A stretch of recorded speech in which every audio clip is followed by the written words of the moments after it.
The following announcement has been paid for by the WZWA Network. Hello, everyone, and welcome to the WZWA Network, and welcome to my review show here of Impact Wrestling's Emergence pay-per-view here from the Rebel Entertainment Complex in Toronto, Ontario, Canada on August 27th, 2023. Great to be with you all once again. Thank God that this is over, man. 4 shows in 3 days for me. WrestleMania weekend is usually pretty hectic for me.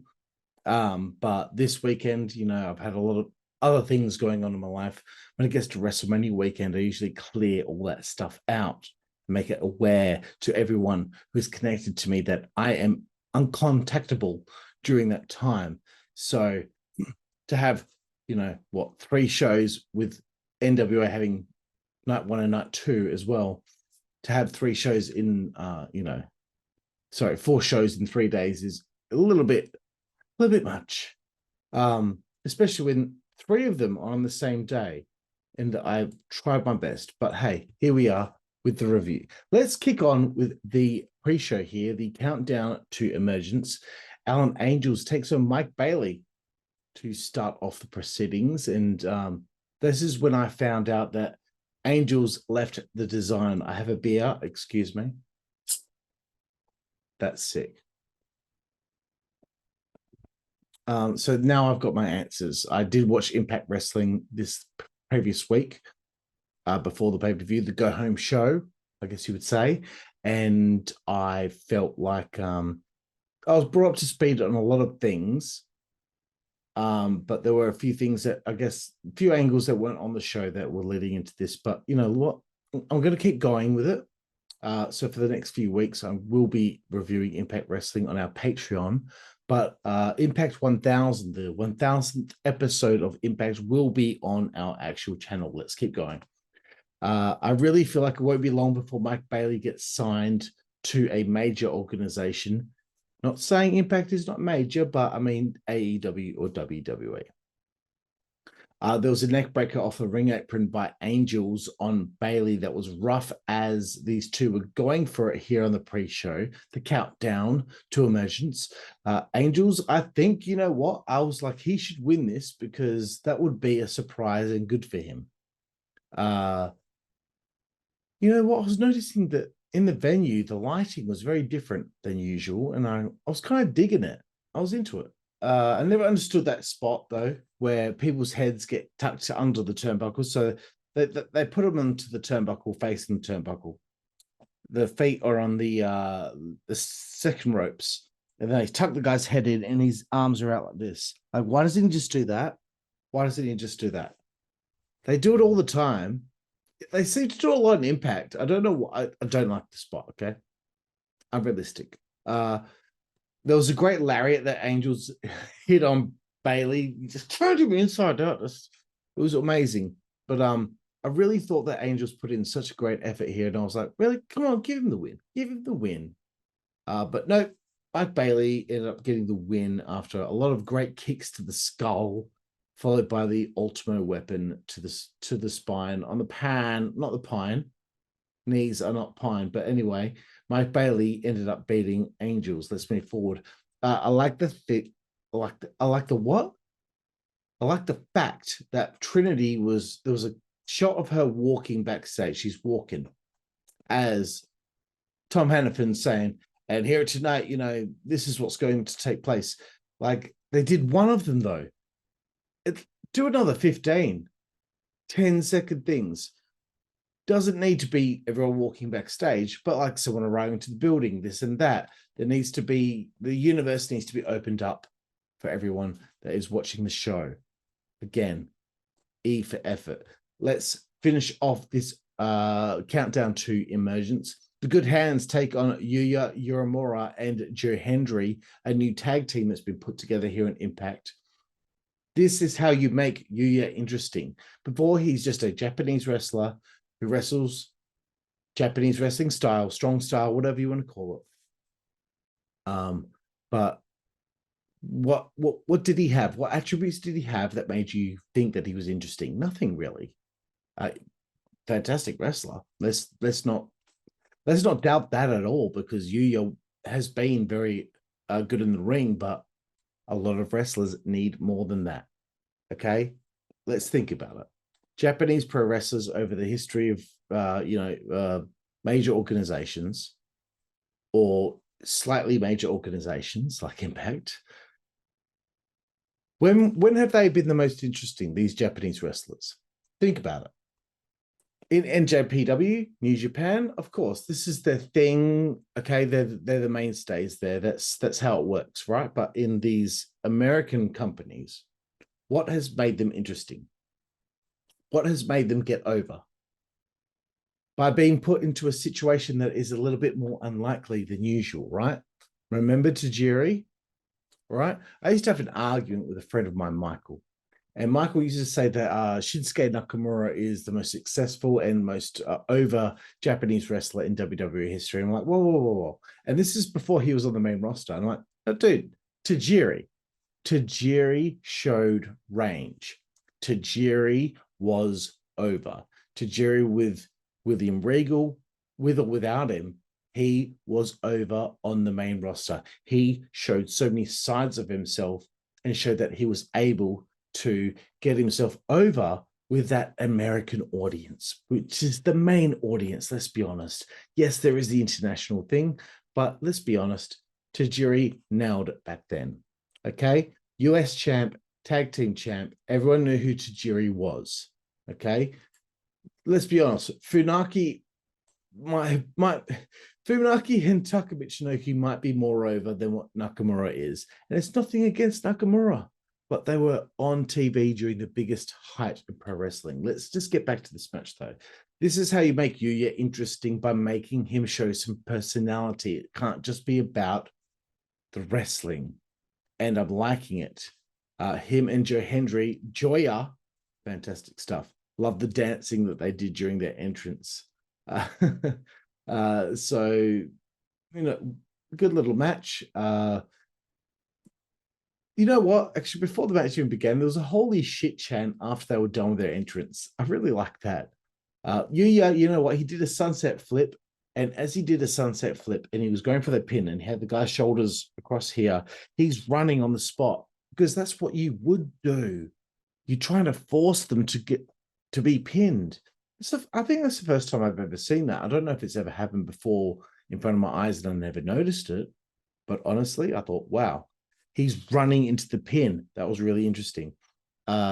Anyway, a neck breaker and from Joe Hendry, and one of the opponents here had the other one for a DDT, and he hit a neck breaker, and it makes the guy hit his tag team partner with the DDT. This spot needs to die in the ass, bro.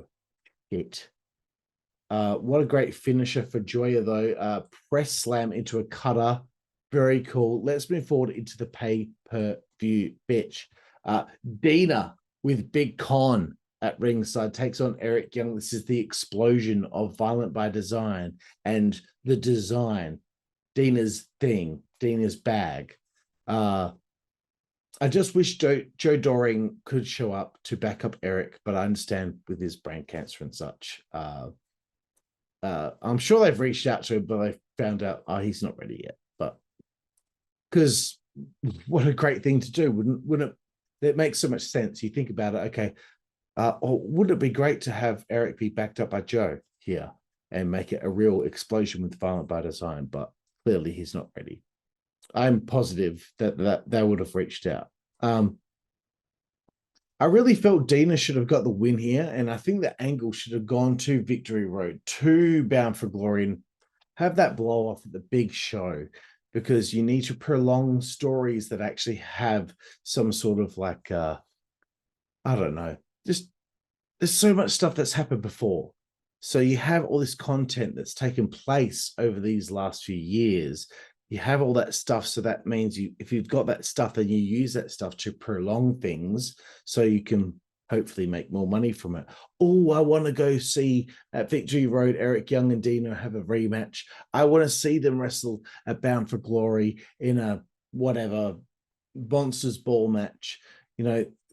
this is something that means something in pro wrestling. You prolong stories if you have the content from the previous iterations of the story to build off on. I hope that makes sense. So I thought Deonna should have got the win here because honestly, every time there's been a moment in time for him and the design, Deonna's lost, or they have lost every time. Young, he's in fine shape. He's become a consummate professional, dude. He's so schmick with what he does. Con kept trying to get involved. He got messed up every single time he tried to get involved. You know what? It's a real shame about that Wyatt 6 thing, with Bray Wyatt unfortunately passing away this week. It would have been really amazing, from what I gather, who the group was going to be. The 6 people that were going to join him. This was my assumption. The group would have been Alexa, Eric Young, Vincent from Ring of Honor and TNA, TNA, Impact Wrestling. The guy that looks like Charles Manson. Bo Dallas would have been Uncle Howdy, Joe Gacy, and Eric Rowan. Can you imagine what would have happened? Imagine them clashing with the Judgment Day. Imagine them clashing with, Bloodline. Unfortunate, isn't it? Rest in peace, Bray. So we bring in a staple gun here. I really love the staple gun to the armpit. Deonna with a chair shot to Eric inside of a trash can. Con finally gets involved. It does say that actually does something as opposed to getting thwarted. The handcuff spot, though, that's a real shame, isn't it? So what was happening was Con finally got a hold of Eric and had him in a headlock around the ring post, and he's just jamming his head against the ring post, and he's really, really stretching thin. And Eric pulls some handcuffs out, and as he's got the headlock on, what he's trying to do is he's trying to lock handcuffs on his wrist and then lock it to the turnbuckle. Unfortunately, for whatever reason, he couldn't do that, so he had to do it to the turnbuckle first, and Con's just kind of standing there letting it happen. It's a shame. I know what they were going for, though. Eric gets his payback with the staple gun. Big elbow off the top of the ladder. Deonna kicks out. Great near fall. I thought that was over. Choke slam through chairs by Con. Another kick out. Then Deonna brings out some barbed wire on a barbed wire board. Eric hits a double Death Valley driver on Con and Deonna at the same time. I was so impressed, dude. Con's a big dude. All right. Deonna's not very heavy in comparison, but to have Con on top of Deonna and be able to hit a DVD, amazing. Props to you, Eric. Huge pile driver from Eric on barbed wire, and he wins the match. And you know what? God damn it, Deonna can't seem to catch a break, dude. Let's move forward. Gia Miller interviews Yuya backstage. Joe Hendry wants to ask Gia a question. Yuya steals the mic from her, and he says to Gia, "Can I get a Joya?" And she was like, "I can't do it. I can't do it that. Can I get a Joya?" She sounded like a Japanese girl saying it. And she was really cute about it. That was so stupid. Let's move forward. The Coven are backstage. Taylor Wilde is hurt backstage. So now Jody Threat has to team with KiLynn King in the tag team title match that's coming up next. And of course, that's the one time we saw Santino on this show. I thought he had an angle with Dirty Dango that was going somewhere. Did I miss something? Please tell me, everyone. Knockouts World Tag Team titles. MK Ultra. Oh my God, bro. Versus Gisele Shaw, Savannah Evans, the Death Dollz, and the Coven. MK Ultra are now my new favorite women's tag team. I'm sorry, M95. You did just lose the NWA World Women's Tag Team titles. But man, this thing with Marsha Slamovich and Killer Kelly, that's really naughty stuff. They'd have hot potato these belts for a while. I'd have them hold them for a year, man. Oh yeah, come on. They've really hot potato the women's, also the Knockouts tag team titles for some time here. So I think MK Ultra is a team that you could keep it on for some time. But I like the fact that in this match, this is showing that things are competitive in the division because you've got Gisele Shaw, you've got Savannah getting put together, Death Doll still going, Coven, former champ, still going. Imagine they threw a couple more teams in here. It'll be tag team wrestling and pro wrestling right now is really it's just weird right now. A lot of the divisions don't seem to be too competitive. But anyway, let's just move forward here. Killer Kelly, she really wrestles like she's 6'5". There was a spot with Jessica where she hit a side slam. She just drops her opponent. I've seen people do that spot before, and I feel like every time they do it, it never really gets over the way that they expect. I really like the spot where Jody Threat, who had previously teamed with the Death Dollz, I was getting so pumped up by them on the ring apron that she tagged them in, forgetting the fact that she was teaming with KiLynn King from the Coven. The ladies were very snug at this match with their kicks and their strikes. I thought Gisele might have been hurt when she was driven into the ground by I guess it was a Michinoku driver at one stage. It looked like she was hurt. But anyway, MK Ultra wipe out Courtney Rush with a real dangerous looking kind of, I don't know, double tombstone-esque move for the win. Let's move forward. And you know what? It was a good match. But a lot of these multi-person matches in the last few days have been really grinding on me, especially because I watched All In, and most of the matches are multi-man matches or multi-person matches. Oh my God. Gia backstage with Johnny Swinger. He called her Dana. Why did he get his name get her name so wrong? He was using a lot of wrestling jargon in the promo, which is making me laugh. Johnny Swinger is definitely now my favorite Impact Wrestling performer. Great promo. Let's move forward. He defends. He challenges Kenny King here for the Impact Digital Media title with Sheldon Jean at ringside. But at this point, I'm sitting there and I'm watching this. And I'm like, man, this is 4 wrestling shows in 3 days. This has been a little bit much for me. It was probably about 7 wrestling shows in 6 days, to be honest with you, with my stuff on Patreon. So I was getting a little bit burned out. But I was excited to see Johnny finally in a spot on pay-per-view. Swinger, I loved the part where he was doing the thing with the mind games with Kenny King, doing the crisscross. So, Johnny's going one way, Kenny's going the other. Kenny stops, does a drop down, and then Johnny elbow drops Kenny, and then starts laughing because he tricked him. Swinger was on fire. He is such a pop. And then, of course, Sheldon was starting to get more and more involved as Swinger was gaining this advantage, this momentum. He gets ejected from the match. He doesn't leave ringside, though. He's right at the entranceway. Heath ends up laying out Kenny whilst the referee's trying to get Sheldon to buzz off. Heath hits him with the zigzag Ziggler's finisher. I can't remember what Heath calls it. He should call it the Sunday Night Heath. That's terrible. They got me there, though, because it was a very near fall for Johnny Swinger. Then soon after, a royal flush was hit by Kenny King, and he retained, and that kind of sucks. I really wanted Swinger to win the belt, even if he was to drop it back on Impact this week before we get to Kenny King versus Heath at Victory Road or whatever it is.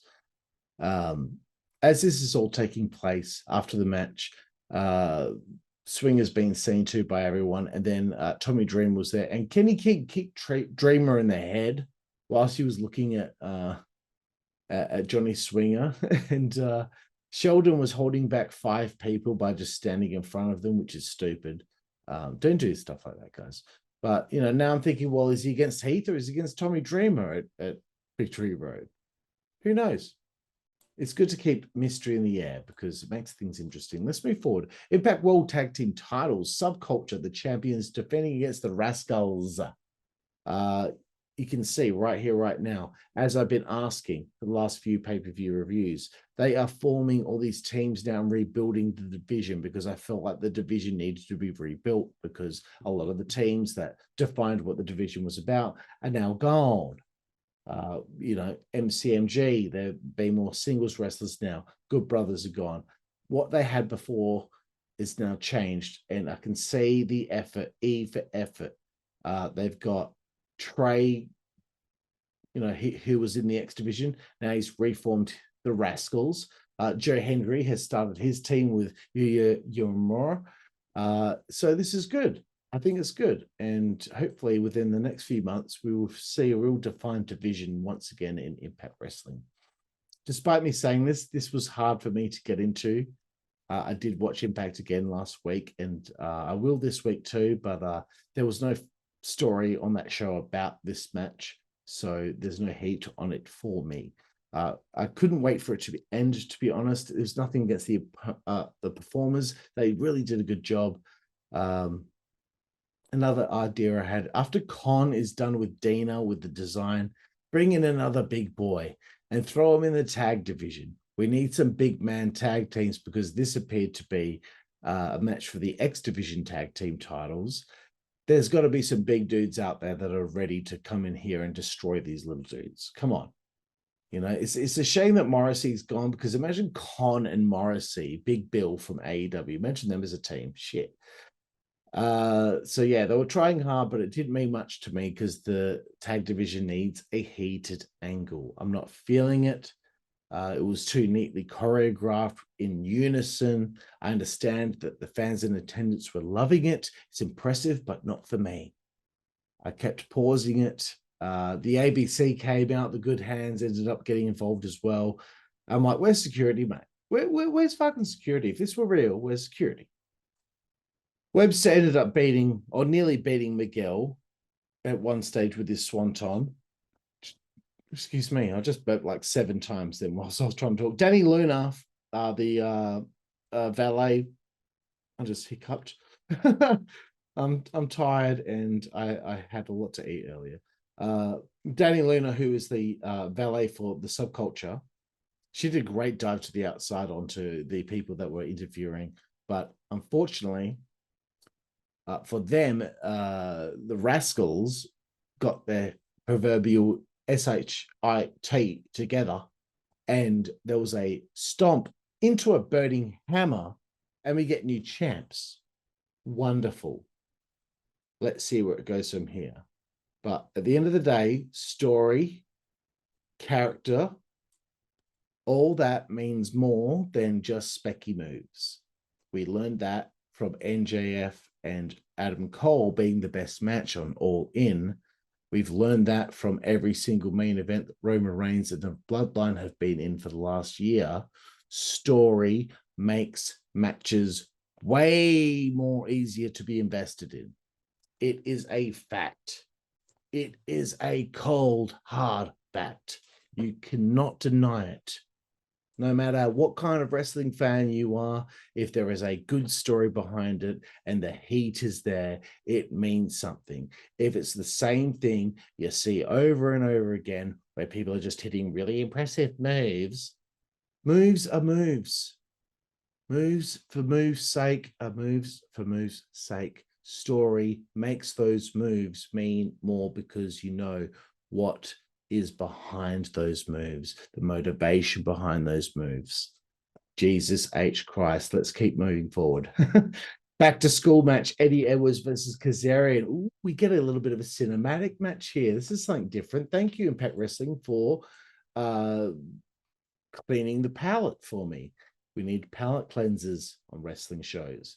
Another solid angle for Kaz. What do you know? Again, I'm going to keep reiterating about this. That fan, whoever his name is, on Twitter that I argued with a few months ago. Why didn't he stay in AEW? I mean, my God, like he should have stayed in AEW. Like the production values are so much better, and like it's just such a better cut. Because if he goes to Impact, guess what? He has to be actively involved in storylines. Oh, he hasn't done anything since he's been there. Have you watched, you fucking asshole? Have you watched? He's been actively involved every single month he's been there. Stories, angles, things that mean something. This thing with him and Eddie Edwards, this will keep going from here. People thought this might be the feud ender. No, they're going to keep going from here because they've built more heat up when you thought that he'd already got his comeuppance. This is storytelling, bro. It's really not difficult. you're learning about Kaz, you're learning about Eddie Edwards through this story. You're learning about the stuff with Killer Kowalski and how they got chained by the same guy who's now no longer with us for many years. But this is important stuff. Character stuff is important in professional wrestling.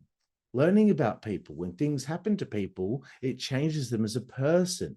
When things have been brought up from the past, you get to learn about who they are and what they are. And that's why you give a flying fuck about them at this point in time when you've learned about it. Jesus fucking Christ. This is what wrestling's supposed to be. Anyway, this was nice and snug. It was well shot. I will keep this going to Bound for Glory, and I'll probably end it in a Monsters Ball or a Full Metal Mayhem or something like that. This felt like a match like when they used to do those matches in the dungeon. This is where I used to train my son Brett and Owen and that big fucking Rhino, Jim the fucking Anvil Neidhart. This reminded me of matches like that. Eddie's hot missus got involved. Eddie nailed Frankie with the Boston knee party from behind after that and won the match. Eddie needed to go over here. The angle, I hope, is continuing. I liked that Frankie was so devastated over loss. He's looking at, the pictures of Killer Kowalski, and he ends up getting hit in the back with a kendo stick from her. He got fucking whacked at the kendo stick, and then he got Kowalski's picture frame smashed on Frankie's head by Eddie Edwards. How disgusting was this? But this is what needs to happen. Hate. You would hate for someone to do that in real life, but this is not real. This is pretend pro wrestling. You want things like this. You want this to be like an episode of Breaking Bad where everything sucks for the character that's being shone on at that moment in time. And you're thinking, how are things going to get any better? You want to see it get to rock bottom. And Frankie Kazarian right here, right now, was at rock bottom. He is devastated. He's depressed. Let's see what fucking happens at Victory Road. Let's see if that continues on to Bound for Glory, where we finally get that feud ender. Thank you. I know what I'm talking about. Fuck you if you disagree. Let's get to the second last match here. IWGP World Heavyweight Championship, Sanada Twain. Sanada, the champion, defending against Jake something. I'm really sorry, but I could not be more uninspired by this. A match like this reminds me of Multiverse 2, where it's mostly cold matches. And I thought to myself, I want to do something else with my night. It is now 1:30 in the morning, so I need to be done with this review, then edit it, export it from my program, then upload it, and then do all the stuff that I need to do, and then publish it. And hopefully I won't have to be in bed again by 5 in the morning. Anyway, Jake is something, isn't he? He has huge potential considering his size, but I think his ring name hurts him. I think it's kind of silly, but he's so good, man. I don't have many notes here. I had a hard time really getting invested in this. I like the moonsault for Sanada. It was a struggle between on both ends. There was a lot of reversals. This was a struggle. It was a struggle. Great reversal of that Hurricane Rana by Jake something. I don't think I've ever seen anything like that. Sanada tried to Hurricane Rana him, and the way that he swiveled out of it was so that he didn't have to take some sort of bump, and it was a great reversal. It was so different than usual. It was really back and forth, but in the end, Sanada hit the dead fall and retained the title. I'm sorry, I've got nothing else to say about it. Like the next match, I've got heaps to say. It's Time Machine, Josh Alexander taking a Bully Ray, Moose, Leo Rush, and Brian Myers. Let's see how we go here. I know PCO is showing up, so I'm excited at every single moment. I'm thinking to myself, Moose versus Alex Shelley at Bound for Glory might be interesting. But then we get to a point in the match where Josh and Moose stand off. That was really fun for me after seeing their whole feud last year. And you could do Josh versus Alex Shelley at Bound for Glory. You could do Shelley versus Sabin at Bound for Glory. You could do Moose. You could do all four of them. Either way, things are interesting, but they're unpredictable. You have no idea where they're headed. It's probably going to be Roman versus Cody at WrestleMania 40. you know, Jay and Jimmy are probably going to wrestle at WrestleMania 40, but at Bound for Glory, their WrestleMania, you can't figure out who's going to be against who. They talked about how Chris Sabin was actually the one that beat Bully Ray to become world champion years ago. I hated that era. Nothing against Sabin, but like when he became world champion and all that stuff, and Bully, I was just so disinterested in Impact or TNA at the time. I really, once again, notice what Impact are doing. They started a new tag team here with Moose and Myers. There you go, the tag team division. They're rebuilding it. A hot tag to the walking weapon. Let's see what happens here. German time, baby. The moonsault German and Rush. That was great. I thought Alex Shelley was injured in this match because of him wearing a t-shirt. I don't know why. I just had a feeling because he didn't really seem to do a hell of a lot. Bit of MCMG miscommunication. A powerbomb on the apron by Moose on Chris Sabin. Ankle lock by Josh. Sharpshooter by Josh. Brian elbows the referee from the top rope. Referee thinks that Josh Alexander is about to tap out or whatever. No. So Moose is going to tap out the sharpshooter, and Brian Myers elbow drops the referee. I love it when referees get fucked up. Kushida got put through a table by a Leo Frog Splash. Sabin got put through a table by Uranaki by Moose. Bully goes to powerbomb Alex Shelley through a table off the stage, but here we go, brother. PCO arrives. He goes to choke slam Bully off stage, but he gets attacked, and then he ends up taking a triple powerbomb off the stage through the table. And yep, he no-sells. You know why? Because it makes sense for him to no-sell. Not like these dickheads who've been over the last week kicking out at one because Kenny Omega did it and it got such a great pop. So now everyone's trying to steal that spot and make it you're ruining it. Shut up. Stop doing it. You're a fucking mark. But he stands up and screams and he doesn't sell it. You know why? Because he's the French Canadian Frankenstein. It makes sense to his character, you fucking idiot. Anyway, all this is taking place. He's battling with Bully. Then Steve Macklin attacks PCO, and then Josh Alexander attacks Macklin. Maybe it'll be Josh and Macklin at Bound for Glory or Victory.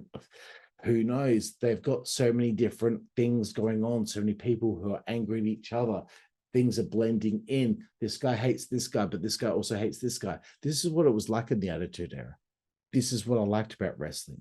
They didn't forget about the fact that there's all these pre-existing issues between people, and it's blending in and it's forcing issues between now this guy and this guy because they both happen to have a problem with this person. It's all complex. That's what's supposed to be. It's like it would be real. This is what it will be like in real life. You know what I mean? So great drama, the security come out, all that stuff. There's so many elements of BS going on right here. I would be surprised if it was Josh versus Alex versus Macklin versus Moose at Bound for Glory. But I would be surprised if Sabin was in there too. Who knows? Anyway, Alex Shelley kind of turns heel here after a bit of a problem with Josh, and then Josh ends up losing and getting pinned by Moose, who must be stoked. The character would have been stoked that he got a win back over this guy who had already trounced him in the feud ending match that they had last time. Anyway, let's move forward to our main event of the evening here. Impact Knockouts World Championship. Trinity, the champion, defending against Deonna Purrazzo. We get legend Gail Kim on commentary. She's a Hall of Famer. She can't go in yet, though, until Victoria is in. Let's be perfectly honest. Victoria needs to go in the Hall of Fame. Gail Kim needs to go in the WWE Hall of Fame. They need to contact Impact. They need to show footage of what she did at Impact because, let's be honest, her and Kong started the women's revolution. Anyway, I liked Trinity's hair, the maple leaf and all that stuff, and I loved Deonna's unimpressed face. She was so unimpressed, even though everyone else, because they're in Canada, were very impressed. I think Trinity she performed on this show better than she has in the past. I think she's finally got her timing together, whereas the last few shows or matches that I've seen of her, I felt her timing was off. Great reversal from Deonna. She hit a reverse pile driver, on the outside on Trin. I thought to myself, maybe switch the belt. Bit of hot potato before Bound for Glory. Let's do another one. But maybe they're going in a different direction. I was kind of hoping that Mickie James, who might show up here to challenge for maybe Victory Road or Bound for Glory, because okay, they abandoned the story after she broke a rib and she had to relinquish the belt. She's had 2 matches since. She actually just wrestled a couple of days ago for Rev Pro. Surely she rocks up after the match to challenge the champ for Bound for Glory or Victory Road. Maybe she will at Victory Road. She needs to have that final match still. That's where we're headed with this angle, because I'm guaranteeing you, Mickie would have still been the champion at this point. Another random thought, Camille is pretty much done with the NWA, 813 days as world champion over there. Impacts maybe might be the next destination for her, but if not, she should go to NXT or WWE. Do not go to AEW. They only have 1 women's match every pay-per-view, every show. They don't fucking make an effort. Ignore it. Okay, let's get back to the match. This was a war between these two. Great near fall from the Bubba Bomb from Trin, but there was a code red into Starstruck after a bunch more drama, and Trinity retained the championship. She probably should retain it. My suggestion of her losing it might have been a bad decision. But sometimes you just want to see things that you're not expecting. That's just me. But anyway, I'm Karlifornia. Please keep checking out the WZWA network. Check out our Patreon. Check out #Pro Wrestling on the Ryzen network. Please check out Thunder Mifflin on ProWrestlingTees.com. We got 4 t-shirt designs there. But to give this a rating out of 10, I have to give it a 7 out of 10. It's pretty stock standard for me. Doesn't mean it was a bad show. Doesn't mean it was like an amazing show. It was just standard. Like, wasn't offended by anything on the show. 7 out of 10 is pretty good, I think. 7, 8 is really good. 9's amazing. 10 is, I'm going to watch this pay-per-view over and over again for the rest of my life. Like WrestleMania 17, One Night Stand, SummerSlam 2002, WrestlePalooza 97 with ECW, etc., etc., etc. Okay, I'm Karlifornia, WZWA Network. Thank you for joining me here. And we will see you down the street. Thank you. Network, that's the way we play. Good God Almighty. Network, that's the way we play. Get puppies. Network, that's the way we play. Get. The following announcement has been paid for by the WZWA Network.